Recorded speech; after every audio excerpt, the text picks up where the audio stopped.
दोस्तों, ऐसी क्या बात हुई कि गुरुदत्त साहब ने आत्महत्या कर ली। गुरुदत्त साहब एक नामी प्रोड्यूसर थे, डायरेक्टर थे। तो उनके आर पार, सीआईडी, प्यासा, कागज के फूल, चौदहवीं का चांद, साहेब बीबी और गुलाम आदि फिल्में बहुत ही अच्छी थी। कुछ फिल्मों में उन्हें बहुत ही बड़ी कामयाबी मिली और कुछ फिल्में अच्छी थी मगर कमर्शियली उतनी हिट नहीं हो सकी। जैसे कि फिल्म थी प्यासा, कागज के फूल, ये क्लासिक फिल्म्स थी मगर इन फिल्मों को कमर्शियली सक्सेस नहीं मिला। मगर 1962 में साहिब बीबी और गुलाम ये फिल्म रिलीज़ हो गई और देखते ही देखते ये फिल्म सुपरहिट हो गई और इस फिल्म के गीत बड़े कामयाब रहे और इस फिल्म को बर्लिन फेस्टिवल में भेजा गया और बर्लिन फेस्टिवल में ये फिल्म दिखाई गई।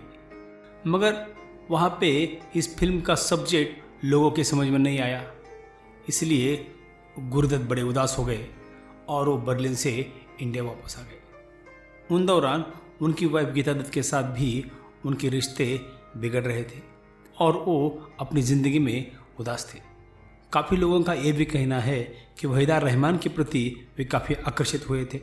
वहीदा रहमान जी का इंटेलेक्चुअल लेवल उन्हें मैच करता था, उन्हें बहुत अच्छा लगता था।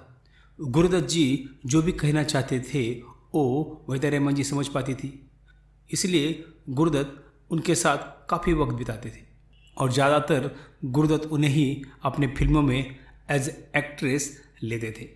मगर गीता दत्त जी के झगड़े के बाद वहीदा रहमान जी ने उनके बैनर तले काम करना बंद कर दिया।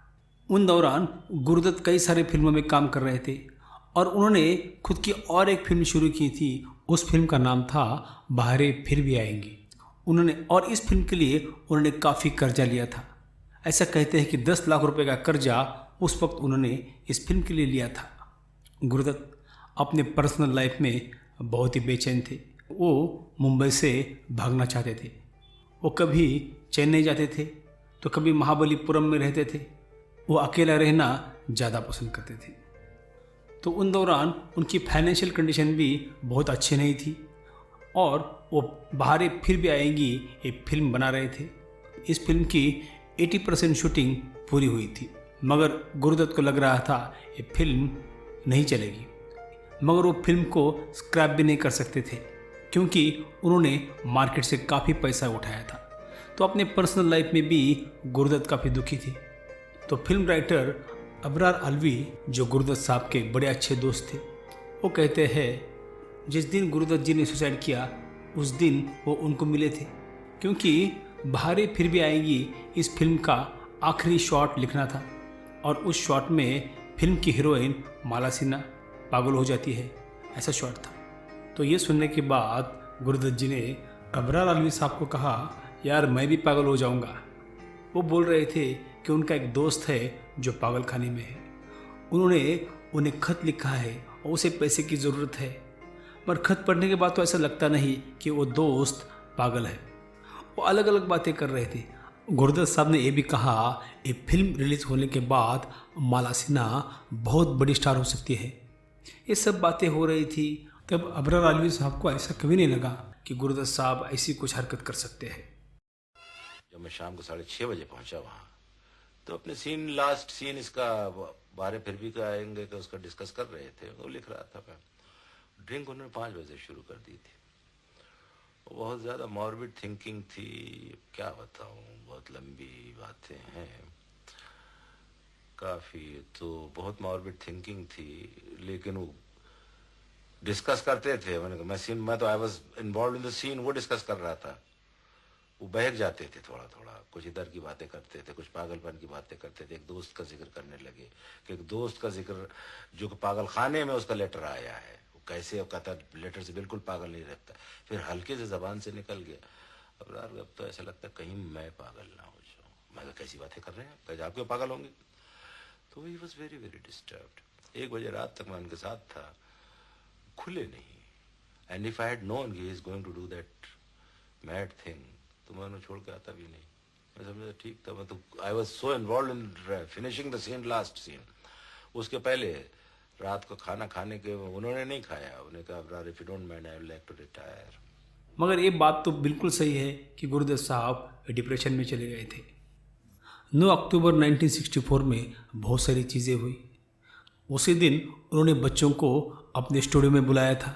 बच्चों के साथ उन्होंने खूब मज़े किए, पतंग उड़ाए और उसके बाद बच्चों को बाहर लेके गए, उनको नए ड्रेस लेके दिए और फिर उन्होंने अपने भाइयों को फ़ोन किया, उन्हें स्टूडियो बुलाया, उनको भी कुछ गिफ्ट दिए और खुद के हाथों से अपने भाइयों के लिए ऑमलेट बनाया।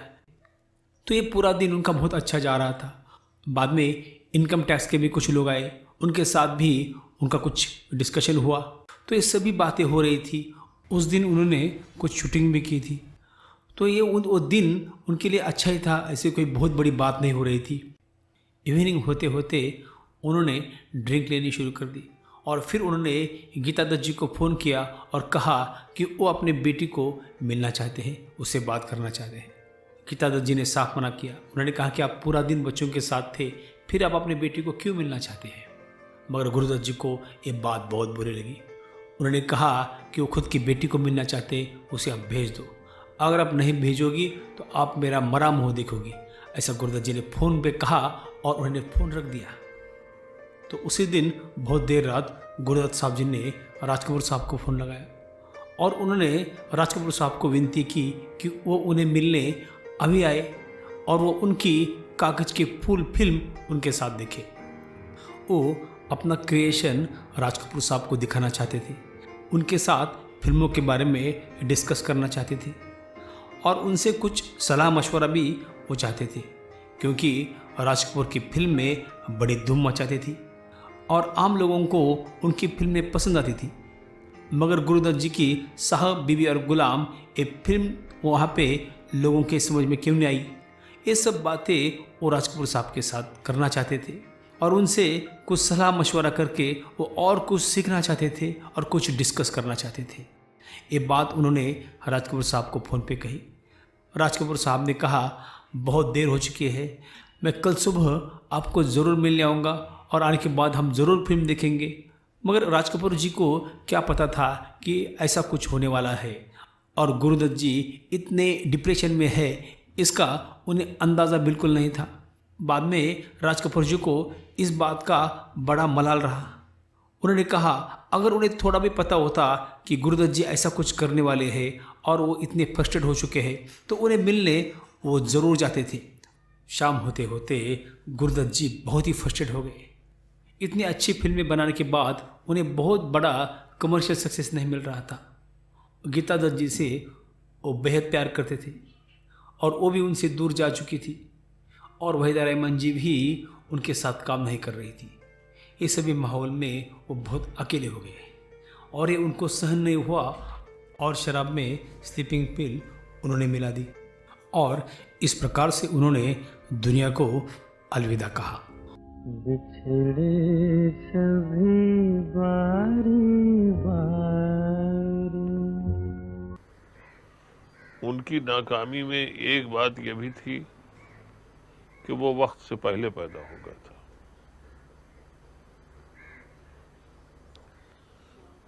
बहुत कम उम्र में उन्होंने फिल्म को जो कुछ दिया बहुत कम उम्र में दिया और अगर उनको जिंदगी और मिली होती तो बहुत कुछ देते। दोस्तों, इतना टैलेंटेड इंसान जिन्होंने बहुत कम फिल्मों में काम किया है, उनके सभी फिल्म बड़े क्लासिकल थे, बड़े अच्छे थे। आज भी बड़े बड़े फिल्म इंस्टीट्यूट में गुरुदत्त साहब की फिल्में दिखाई जाती है। मगर दोस्तों, सिर्फ 39 के एज में गुरुदत्त साहब जी ने दुनिया को अलविदा कहा। अगर गुरुदत्त साहब होते तो बाद में कई फिल्में बना सकते थे और कई फिल्में सुपरहिट भी ज़रूर हो जाती थी। मगर दोस्तों, ऐसा ना हो सका। जो काम गुरुदत्त साहब ने करके रखा है, एक काम बड़ा उच्च कोटि का काम है, बड़ा क्लासिकल काम है। आज भी उस काम की बड़ी तारीफ होती है।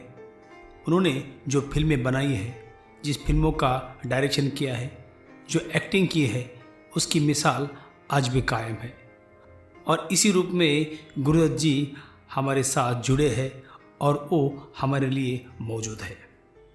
तो दोस्तों, एक किस्सा था गुरुदत्त साहब का।